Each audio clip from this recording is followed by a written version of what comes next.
ओम पूर्णमदः पूर्णमिदं पूर्णात् पूर्णमुदच्यते पूर्णस्य पूर्णमादाय पूर्णमेवावशिष्यते। ओम शांति शांति शांति। शंकरं शंकराचार्यं केशवं बादरायणं सूत्रभाष्यकृतौ वन्दे भगवन्तो पुनः पुनः। ईश्वरो गुरुरात्मेति मूर्तिभेदविभागिने व्योमवद्व्याप्तदेहाय दक्षिणामूर्तये नमः। नमः श्री शंकरानंद गुरुपादाम्बुजन्मने सकलासुमामोरासेककरुणने। शांति शांति शांति। तो हम लोग पंचदशी ग्रंथ विद्यारण्य स्वामी जी के द्वारा विरचित जो पंचदशी ग्रंथ है, उस पंचदशी ग्रंथ का प्रथम प्रकरण है तत्व विवेक प्रकरण। उस तत्व विवेक प्रकरण पर हम लोग विचार कर रहे हैं। उस क्रम में हम लोगों ने 18 श्लोकों तक विचार किया। आज हमें 19वें श्लोक का विचार करना है। तो 19वें श्लोक की अवतरणिका इस प्रकार से है। भूत सृष्टिम अभिधाय भौतिक सृष्टिम अभिदधानः आदौ ज्ञानेन्द्रिय सृष्टिम आह। तो पूर्व में कहा था जैसे कि धीर पुरुषों के द्वारा युक्ति से सुकार त्रिविध शरीर से समुद्रित अलग किया हुआ जो आत्मा है, वो आत्मा ही जीव है, वो ब्रह्म स्वरूपता को प्राप्त होता है। तो वहाँ पर आ गया तो ये शरीर त्रय क्या है? तो पहले तो एक बताया था कारण शरीर। अब ये सूक्ष्म शरीर क्या है और क्या है स्थूल शरीर क्या है, उसको बताने के लिए पहले पंच महाभूतों की उत्पत्ति बताई।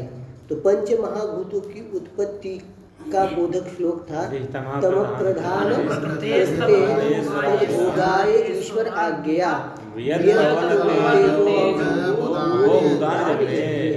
तो तम प्रधान प्रकृति से ईश्वर की आज्ञा से क्या हो गए?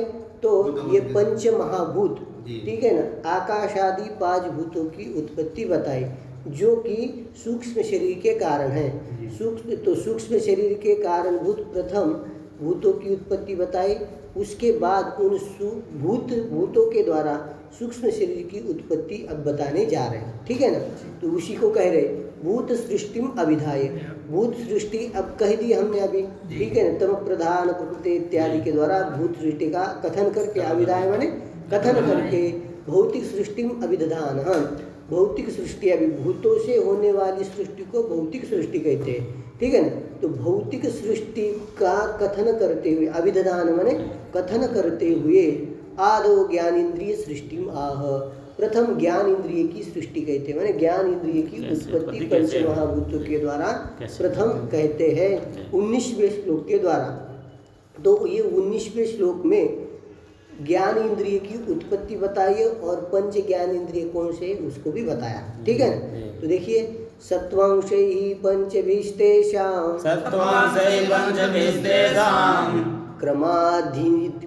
क्रमाधीन्द्रिय पंचकम् श्रोत्रत्वगक्षिरसनाघ्राण एक मिनट श्रोत्रत्वगक्षिरसन घ्राणाख्यम उपजायते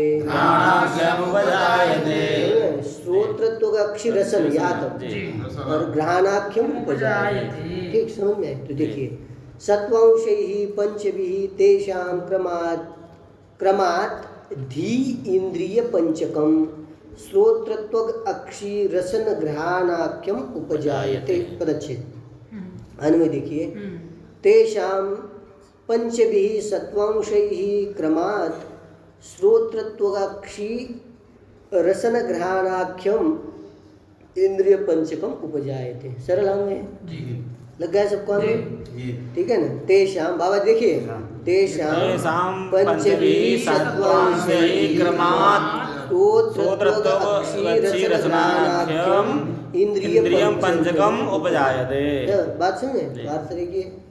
तेषां माने वो जो भूत बताए 5 भूतों के पंच भी सत्वांश से, 5 सत्वांशों के द्वारा उन भूतों के जो 5 सत्वांश है, माने अलग अलग सत्वांश है, पंच महाभूतों के अलग अलग जो सत्वांश है, अलग अलग, आकाश का सत्वांश, वायु का सत्वांश, जल का इत्यादि के जो सत्वांश है, ठीक है ना, इत्यादि के सत्वांश है, ठीक है ना। देखिए भूतों का कारण क्या है, अविद्या, प्रकृति त्रिगुणात्मक है, तो त्रिगुण 3 गुण जो है वो कारण में गुण है, तो कार्य में भी इसके क्या आ जाएगी, भूतादि में गुण आएंगे। तो वो जो भूत है कैसे त्रिगुणात्मक भूत है, उन त्रिगुणात् भूतों का जो सत्वांश है, प्रत्येक भूतों के सत्वांश से एक से क्रम से, ठीक है ना, आकाश के सत्वांश से, वायु के सत्वांश से, जल के सत्वांश, तेज के सत्वांश से, जल के सत्वांश और पृथ्वी के सत्वांश से पृथक पृथक, ठीक है ना, पृथक पृथक से इन भूतों के पृथक पृथक 5 सत्वांश से, पृथक पृथक जो 5 सत्वांश है, ऐसा पृथक पृथक अन्वय करना पड़ेगा, उन भूतों के पृथक पृथक 5 जो सत्वांश है, ठीक, उन सत्वांशों के द्वारा, ठीक है ना, क्या होता है कह रहे, क्रमात्, क्रम से, माने क्रम यथा संख्य, जैसे पहले भूत कौन सा है, आकाश, वायु, तेज, जल और पृथ्वी, इस क्रम से, जैसे भूतों का क्रम है उसी क्रम से क्या होता है, क्रम से उन भूतों के 5 सत्वांश के द्वारा क्रम से एक सत्वांश से, क्रमेण एक सत्वांश से श्रोत्र, त्वक, अक्षि, श्रोत्र माने श्रोत्र इंद्रिय, त्वग माने त्वग इंद्रिय, अक्षि माने चक्षुर इंद्रिय, और रसन इंद्रिय, और घ्राणाख्यम, घ्राण है ना, घ्राणाख्य ये है नाम जिनके, ऐसे इंद्रिय पंचक, इंद्रिय 5 इंद्रिय का जो समुदाय, इंद्रिय पंचक माने 5 इंद्रियों का जो समुदाय है, ज्ञानेंद्रिय है ना, उसको कहते इंद्रिय पंचकम। सत्वांश क्या है, सत्वगुण है, प्रकृति का गुण है सत्वगुण, उस सत्वांश से, ठीक है ना, तो क्या होते हैं, ज्ञान इंद्रिय पंचक की उत्पत्ति होती है, ठीक है ना, बात समझ में। तो घ्राणाख्य ये जो 5 ज्ञान इंद्रिय है, धी इंद्रिय पंचकम, माने धी का अर्थ होता है ज्ञान, ज्ञान इंद्रिय पंचकम उपजायते, ज्ञानेंद्रिय पंचक समुदाय की उत्पत्ति होती है, बात लग गई, ठीक है, सत्वांश है। तो उसी को व्याख्या ग्रंथिकाकार कर रहे हैं, सत्वांशे रीति तेषाम आया न मूल में, तेषाम ये प्रतीक है, तेषाम नाम वेदादि नाम, वेदादि के पंच भी सत्वांश, सत्वगुण भाग ही उपादान भूत ही, सत्वगुण भाग ही, सत्वांश माने उपादान भूत सत्वगुण भाग ही, उपादान भूत जो सत्वांश है, क्या है ये, वेदादि का उपादान कौन है, सत्वांश भी है इसमें, तो उस सत्वगुण भाग से, एक भाग से क्या होता है, श्रोत्र, त्वक, अक्षि, रसन, घ्राणाख्यम, धी इंद्रिय पंचकम, धी इंद्रिय माने, धी इंद्रिय पंचक का अर्थ क्या, धी इंद्रियानि माने ज्ञान इंद्रियानि, तेषाम पंचकम, उनका जो पंचक है उसको क्या कहेंगे, धी इंद्रिय पंचकम, पंचक का क्रमात् उपजायते, क्रम से क्या होती है उसकी उत्पत्ति, तो क्रमात् तेषाम पंचक, ज्ञान इंद्रियों का जो पंचक है ज्ञानेंद्रिय पंचकम, उसको क्या कहेंगे, धी इंद्रिय पंचकम, माने ज्ञान इंद्रिय पंच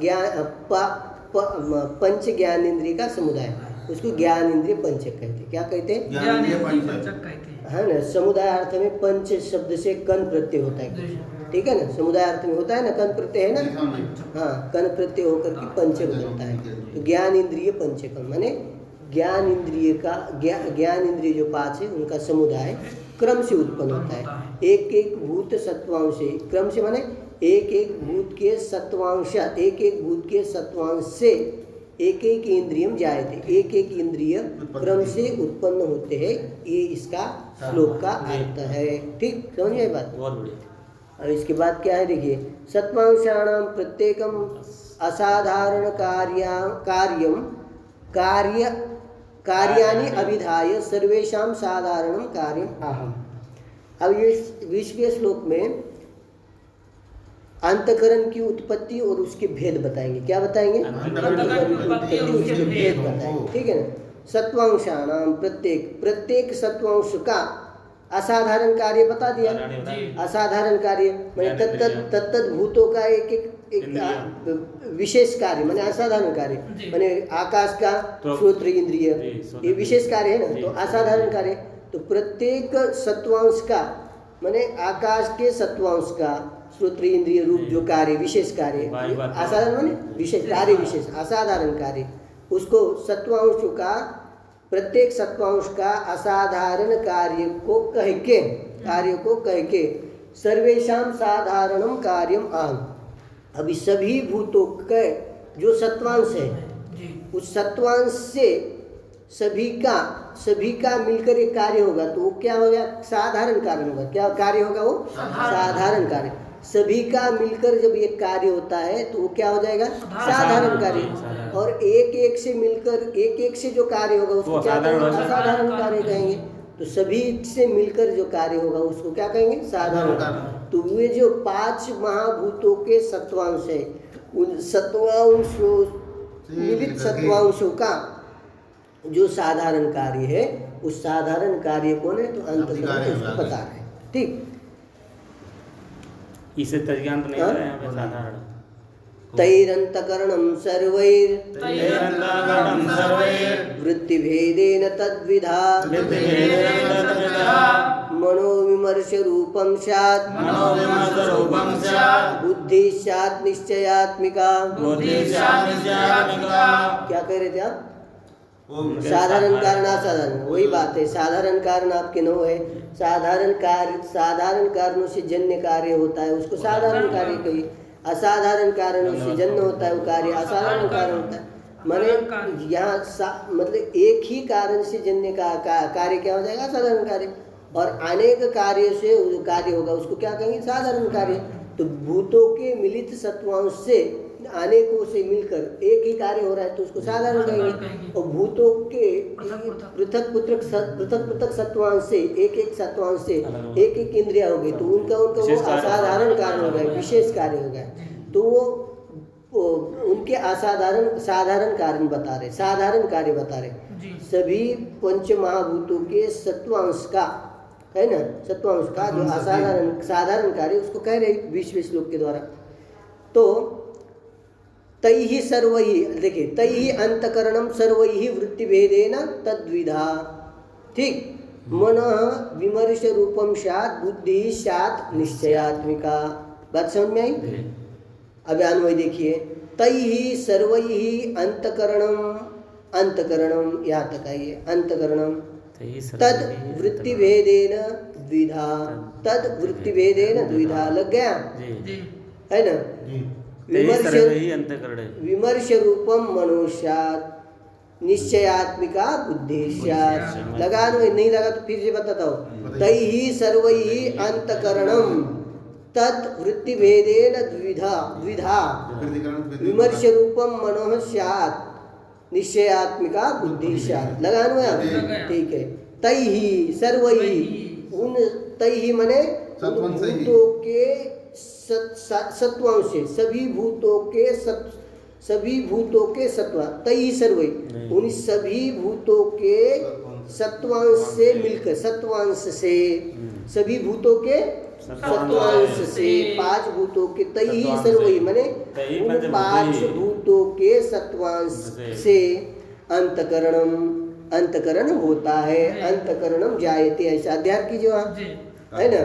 भूतों के मिलित सत्वांश, हम वहाँ प्रयोग कीजिए। भूतों के मिलित सत्वांश से किसकी उत्पत्ति होती है? अंतकरण की उत्पत्ति होती है। उसी को बता रहे। तत् बने तद अंतकरण। वो अंतकरण कैसा है? वृत्ति भेदेन द्विधा। वृत्ति भेद से वह अंतकरण वृत्ति भेद से 2 प्रकार का है। कौन सी वृत्ति है? तो संशयात्मिका वृत्ति और निश्चयात्मिका वृत्ति। उस वृत्ति भेदेन, उसी को मन कहा जाता है, उसी को बुद्धि कहा जाता है। तो वो अंतकरण जो है वृत्ति भेद से 2 प्रकार का है। समझ में आई बात? तो उसी को बता रहे। वो वृत्ति भेद से क्या है? वृत्ति विमर्श रूपम मनः स्यात्। विमर्श कहते हैं संशय, संशय रूपम माने संशयात्मिका जो वृत्ति है वो मन है। वही क्या है, अंतकरण का पहला भेद हो गया मन बुद्ध स्यात्। निश्चयात्मिका बुद्धि स्यात्। जो निश्चयात्मिका जो वृत्ति है वृत्ति क्या है, बुद्धि कहते हैं। तो इस वृत्ति द्वयन वृत्ति भेद से वो अंतकरण का द्वैविध्य हो गया। एक मन अंतकरण मन रूप हो गया और निश्चय वही अंतकरण। जब अंतकरण की संशयात्मिका वृत्ति हो जाएगी तभी उसको मन कहा जाएगा। जब उसकी निश्चयात्मिका वृत्ति होगी तब उसको क्या कहा जाएगा, बुद्धि कहा जाएगा। तो वृत्ति भेद से चित्त अहंकार कहाँ से और चित्त और अहंकार का, चित्त का लय आप कहाँ कर दीजिए, बुद्धि में कर दीजिए। और अहंकार का अहंकार का ये मन में कीजिए, ठीक है ना। अहंकार का मन में समन्वय कीजिए, ठीक है ना, ठीक है ना। ठीक इस प्रकार से मन और बुद्धि दो ही भेद बताए जाते। कई कई जगह 4 भी बताए जाते हैं। वेदांत सार कई जगह 4 बताए जाते, पर यहाँ पर 2 ही बताए। तो वो बुद्धि में ही चित्त का अंतर्भाव करना है और अहंकार का किस में करना है, मन में करना है। ये समझिए आप, वो आगे चलिए, ठीक है। तो देखिए मनोविमर्श रूपम स्यात्। विमर्श रूपम संशयात्मक जो वृत्ति है वो मन है और निश्चयात्मिका जो वृत्ति है वो बुद्धि है, ठीक। तो देखिए उसका व्याख्यान कर रहे, तैरिति तैहि सह सत्वांशैः सर्वैः। तैः स माने सत्वांशैः सर्वैः सह, सभी सत्वांश तैहि सह। तैहि क्या, तैहि सह माने सत्वांशैः सर्वैः सम्भूय। तैहि आया ना, तैहि माने सत्वांशैः सर्वैः, सह माने सम्भूय। सत्वांश जो आकाश आदि 5 भूतों के जो सभी सत्वांश है, सर्वैः सत्वांशैः सम्भूय मिलकर के, सर्वैः सत्वांशैः। तैहि सह का अर्थ किया, सर्वैः सत्वांशैः सह माने सम्भूय मिलकर के, ठीक है। तैहि सह, तैहि का अर्थ तैहि सह माने सत्वांशैः, सर्वैः सत्वांशैः सह, सह का अर्थ क्या, सम्भूय मिलित्वा। सभी सत्वांश को मिला करके वर्तमान, वो सत्वांश कैसे वर्तमान है, वर्तमान ही सर्वैः संसार क्या सत्वांशैः सम्भूय मिल करके अंतकरणम, जो अंतकरण होता है, अंतकरणम मनोबुद्ध्युपादान भूतम द्रव्यम उपजायते।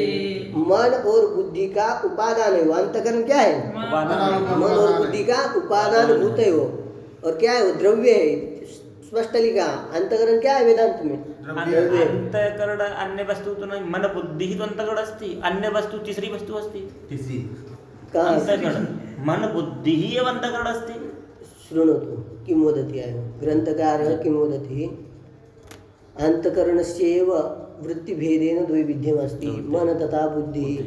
बुद्धि कुत्र जायते, मनः नाम किं, मन किसको कहते हैं, बुद्धि किसको कहते हैं। उन्होंने कहा उसी अंतकरण की जब संशयात्मक क्या वृत्ति होती है, संशयात्मक परिणाम होता है अंतकरण का। जब निश्चयात्मक परिणाम होता है तो मन बुद्धि कहते हैं उसको। तो आप क्या, मन और बुद्धि यही अंतकरण का परिणाम ही है, वो परिणाम है। और परिणामी परिणाम से भिन्न होता है, कोई दिक्कत नहीं, ठीक है ना, भिन्न का, ठीक है।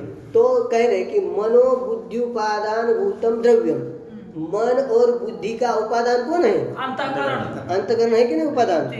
कैसे उपादान, क्योंकि अंतकरण की उत्पन्न हो रही है, तो अंतकरण क्या हो जाएगा, उपादान होगा। तो मन बुद्धि का उपादान भूत जो द्रव्य है, अंतकरण द्रव्य नहीं आ रहा है क्या, द्रव्य जो है उसकी उत्पत्ति होती है, ऐसा इति अनुसंग, ऐसा अन्वय करना चाहिए। नहीं समझ में आ रहे तो पूछे वही। तस्य अवांतर भेदम सनिमित्तम आह, वो अंतकरण का अवांतर भेद और उस अवांतर भेद में जो निमित्त है उसको कह रहे वृत्ति थी। तो अंतकरण का भेद क्यों है, वृत्ति भेद से वो 2 प्रकार का है, वो वही निमित्त है। तद आया ना मूल में, तद्विधा, ठीक है ना, वो अंतकरण 2 प्रकार से। तद्विधा क्या पाठ है, तद्विधा मूल में क्या है, तद्विधा है ना, वृत्ति भेदेन तद्विधा, दो प्रकार का है। चलिए द्विधा तो देखिए, तत् से लिए अंतकरणम, वह जो अंतकरण है, वृत्ति भेदेन परिणाम भेदेन, परिणाम अंतकरण का परिणाम ही वृत्ति है, उसी को वृत्ति कहते हैं ना। अंतकरण के परिणाम को ही वृत्ति भेदेन कहिए, परिणाम भेदेन, परिणाम भेदेन द्विधा, द्विप्रकारम, दो प्रकार का होता है। वो कौन होता है? अंतकरण दो प्रकार का, वृत्ति भेदमेव दर्शति। वो वृत्ति भेद क्या है तो उसको दिखाते हैं। मन इति विमर्श रूपम, विमर्श संशयात्मिका वृत्ति सा स्वरूपम यस्य, वह स्वरूप है जिसका, वो उस प्रकार का जो होता है उसको विमर्श रूपम कहेंगे। और ऐसा कौन है? तन मन। हाँ, विमर्श रूप कौन है? मन। माने संशयात्मिका वृत्ति है, उस संशयात्मिका वृत्ति है तो उसको मन कहेंगे। निश्चयात्मिका वृत्ति, ये दो प्रकार की वृत्ति है। इस वृत्ति के भेद से वही अंतकरण क्या होता है? दो प्रकार का होता है। अंतकरण ही दो प्रकार का है, ठीक है ना।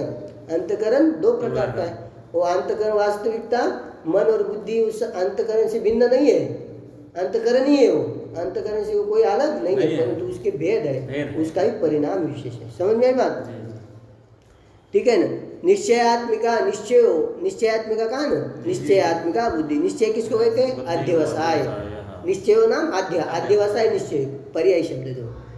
निश्चयो अध्यवसाय स आत्मा स्वरूपम यस्य।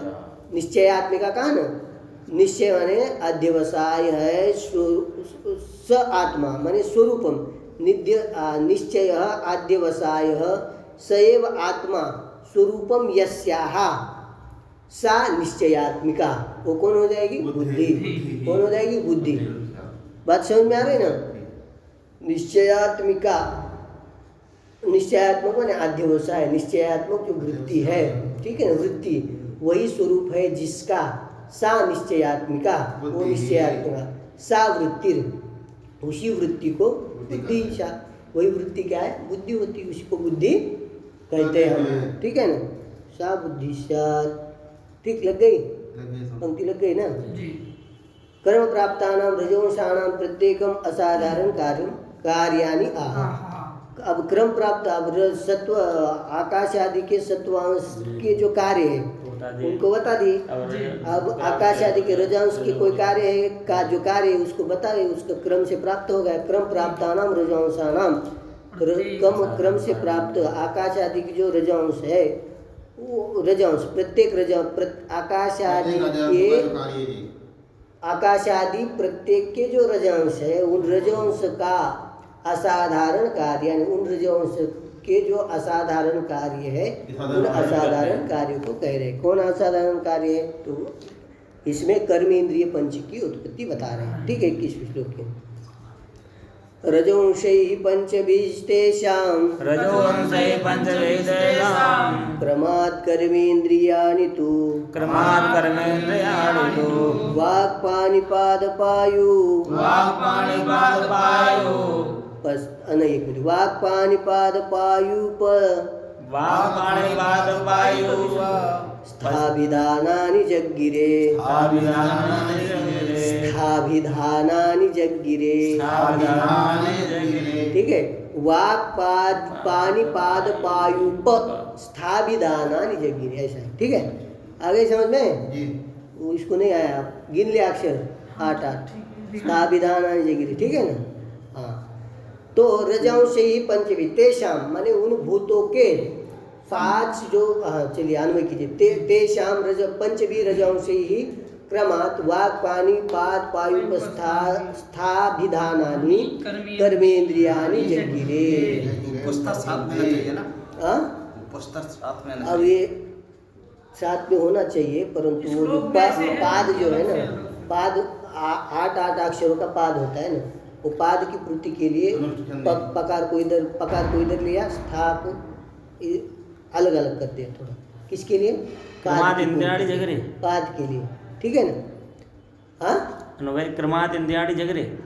हाँ, क्रमात् वाक् पानी पाद पायु स्थाभिधानानि कर्मेंद्रियाणि जग्गिरे। तू पहले लगाइए, तू का ध्यान दीजिए।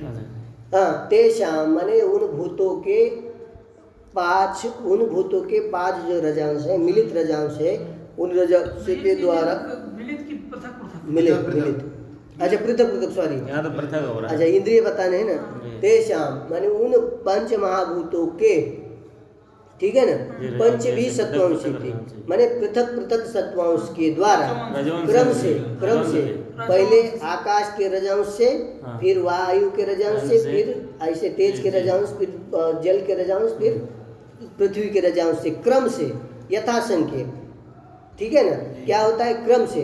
वाग पानी पाद वायु, पहले आकाश के रजांश से क्या हो जाएगा?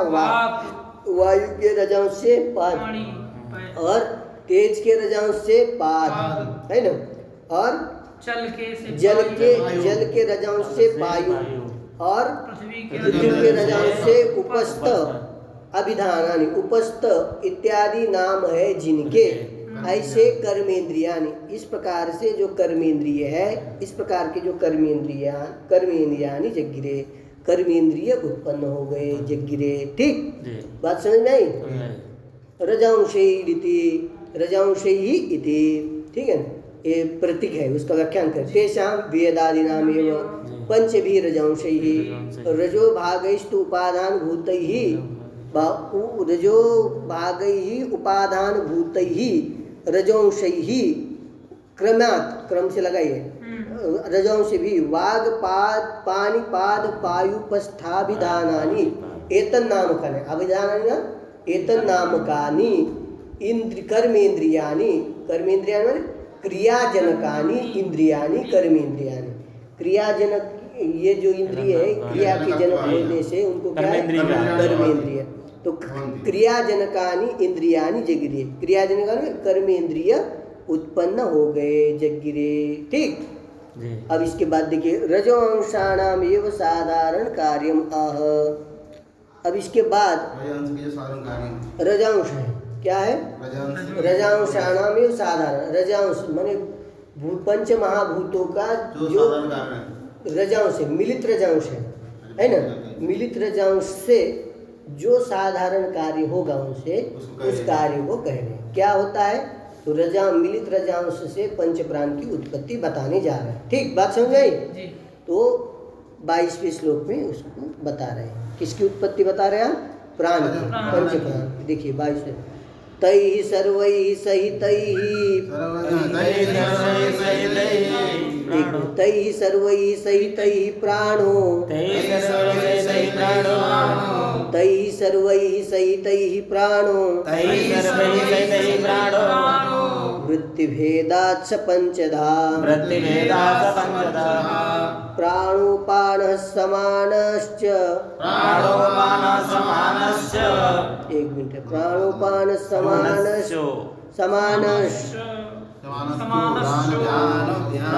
ठीक है, प्राणोपान समानश्चो, दान व्यानोचते पुनः, चलिए देखिए, तैः सर्वैः सहितैः प्राणो वृत्तिभेदात् स पंचधा, प्राणः अपानः समानः उदानः व्यानः च ते पुनः, ठीक है, ते पुनः। देखिए, तैः सर्वैः सहितैः है ना, तैः सर्वैः सहितैः प्राणः, सीधा है, स वृत्तिभेदात् पंचधा, ते प्राण अपान समान उदान व्यान पुनः व्यान, ठीक है ना। पुनः पुनः वृत्तिभेदात् पंचधा, ऐसा लगा, स पुनः वृत्तिभेदात् पंचदः, पुनः वृत्तिभेदात् है, ते पुनः, अच्छा ते पुनः वृत्तिभेदात्, नहीं ते नहीं, पुनः वृत्तिभेद, स पुनः वृत्तिभेदात् पंचधा, ते च प्राण अपान समानस्तुदान व्यान, ऐसे, ठीक है ना, बात समझे? पुनः का उपराम कीजिए, तैः सर्वैः सहितैः, उन सभी को मिलकर, सहित माने मिलकर के, उन पांच महाभूतों के रजो अंश है, उन रजो अंश के सहित, रजांश को मिलाकर, मिलित रजांश से, तई सहित माने मिलित रजांश ही, मिलित रजांश से ठीक है ना, प्राण प्राण जायते, प्राण जायते, अध्यार की जाए। स पुनः स प्राण, स माने वो प्राण, वृत्ति भेदात पंचधा, वृत्ति भेद से क्या है वो कौन सा तेज वृत्ति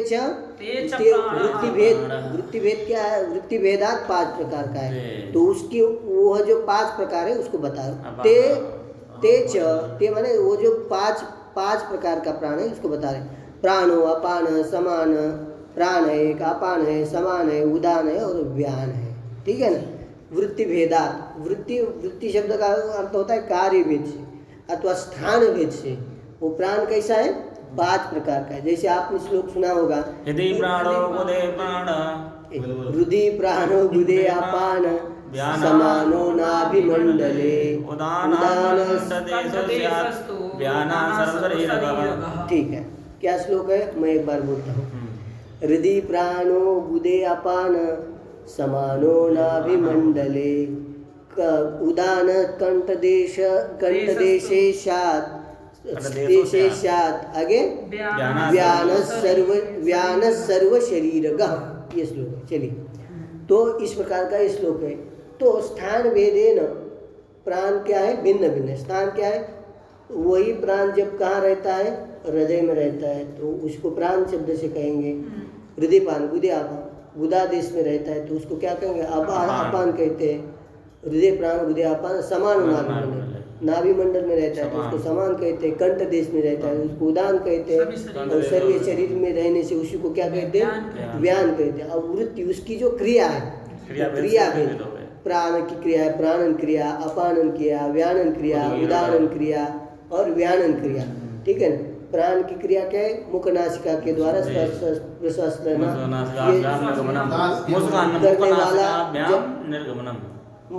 मुख नासिकाभ्याम प्रश्वास आगमन निर्गमन जो करता है, जब वो करता है वो तब उसको क्या कहेंगे, प्राण कहते हैं, ठीक है। श्वास रूप क्रिया जो करेगा वो प्राण, उसको प्राण समझाया जाएगा।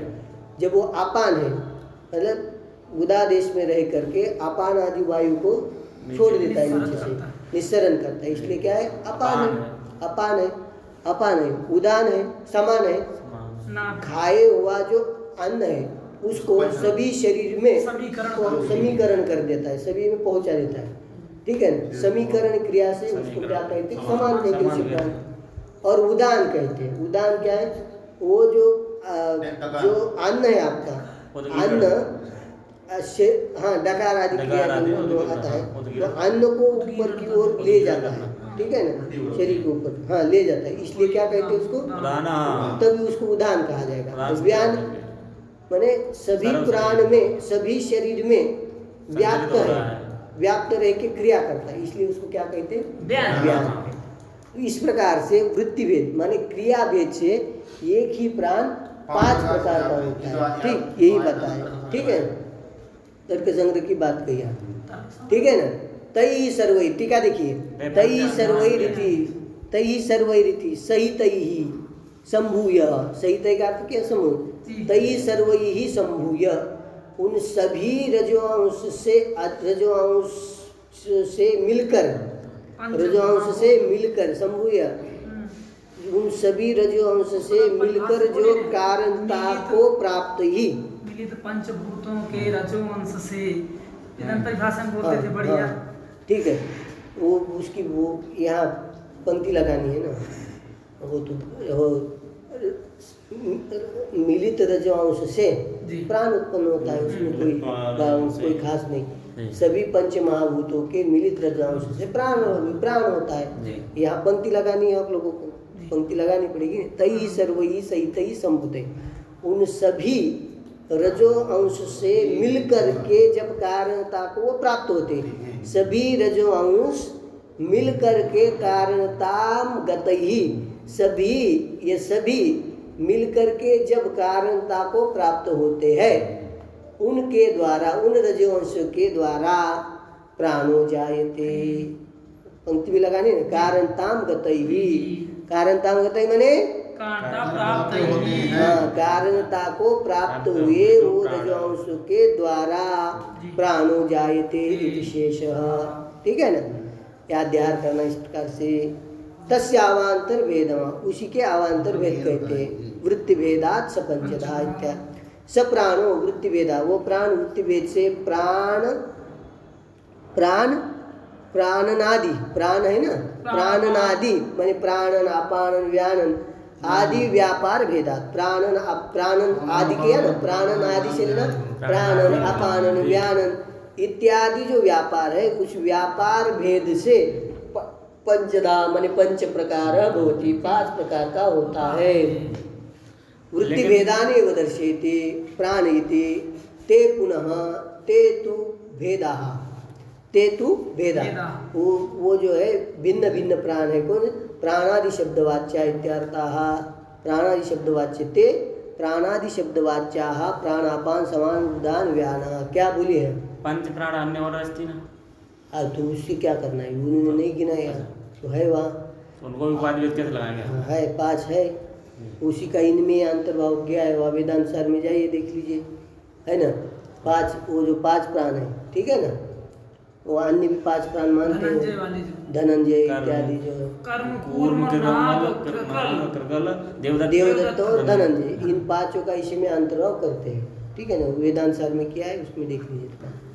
ठीक, नाग कर्म कुकल देवदत्त और धनंजय 5 प्रकार के अवान्तर प्राण है। ये मुख्य प्राण है और वो क्या है, अवान्तर प्राण। तो उन्हीं का भी यहाँ इसी में अंतर्भाव करते कुछ लोग अलग से बताते, कोई दिक्कत नहीं। इत्यर्थः यदर्थम आकाशादि प्राणांतानां सृष्टि रूपता तदिदानीं दर्शयति।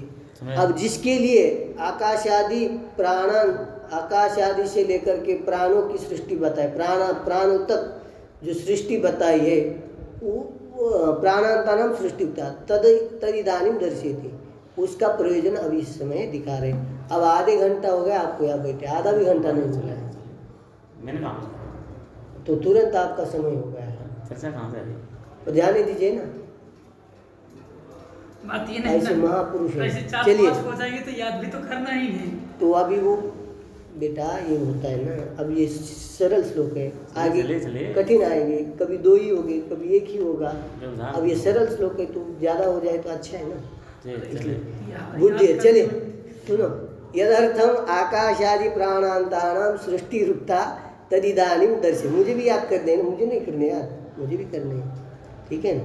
यदर्थम जिस प्रयोजन के लिए आकाश आदि से लेकर प्राण तक सृष्टि बताई, तदिदानीं दर्शय। वो प्रयोजन किस लिए प्राण आदि आकाश आदि लेकर प्राण आदि की सृष्टि बताई, तो हमें सूक्ष्म शरीर स्थूल शरीर बताना है, तो सूक्ष्म शरीर बताना है, तो उसी सूक्ष्म शरीर को बता रहे हैं। उससे पहले जरूरी था 23वें श्लोक में सूक्ष्म शरीर की उत्पत्ति बता रहे हैं। वो तो उत्पन्न हुआ बुद्धि कर्मेंद्रिय प्राण, पंचकैर मनसा धिया, शरीरम सप्तदशभिः सूक्ष्मं तल्लिंगमुच्यते। सीधा है बुद्धि कर्मेंद्रिय, सीधा अनुय सीधा है, बुद्धि कर्मेंद्रिय प्राण पंचकैर मनसा धिया सप्तदशभिः सूक्ष्मं शरीरम तल्लिंगम उच्यते। सीधी है। तो बुद्धि कर्मेंद्रिय माने बुद्धि इंद्रिय, कर्मेंद्रिय और प्राण, इनका जो पंचक है, ठीक है, बुद्धि इंद्रिय पंचक, कर्मेंद्रिय पंचक और प्राण इंद्रिय पंचक उनके सहित जो मन और बुद्धि, इन सप्तदश भी, इन 17 अवयवों से, सप्तदश भी 17 अवयवों से सूक्ष्म शरीरम जायते, सूक्ष्म शरीरम भवति, सूक्ष्म शरीर होता है। 17 अवयव से ही सूक्ष्म शरीर होता है।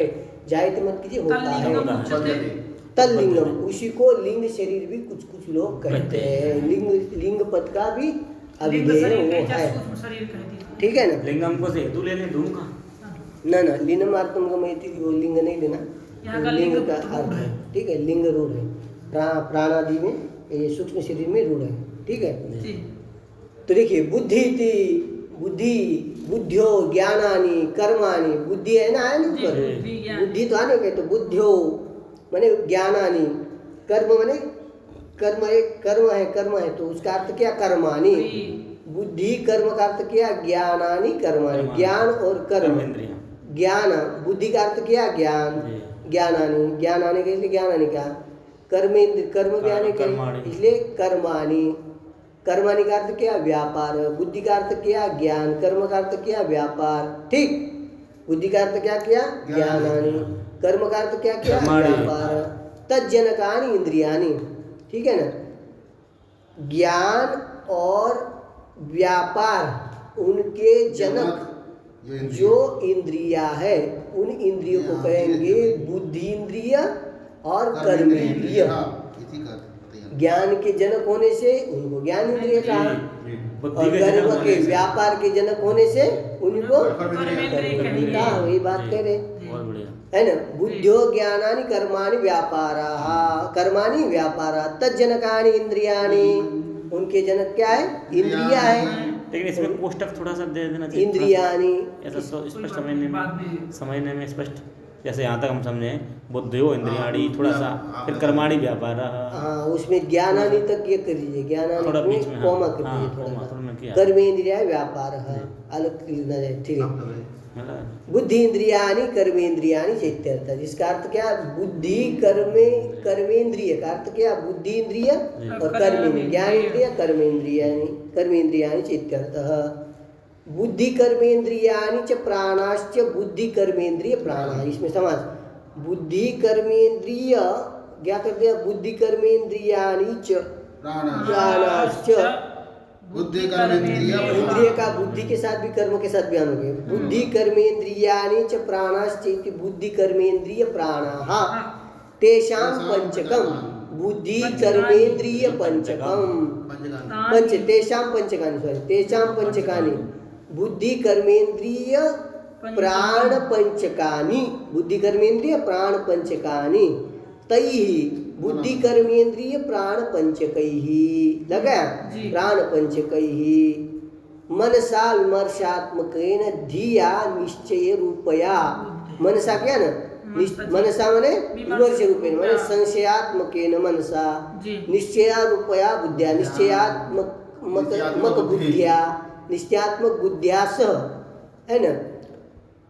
ज्ञान इंद्रिय पंचक, कर्मेंद्रिय पंचक और प्राण पंचक और मन और बुद्धि, इनके सहित जो सप्तदश भी, इनके सहित जो सप्तदश माने सप्तदश अवयव संख्या के, इनके सहित जो 17 अवयव 17 संख्या, सप्तदश संख्या जो है, सप्तदश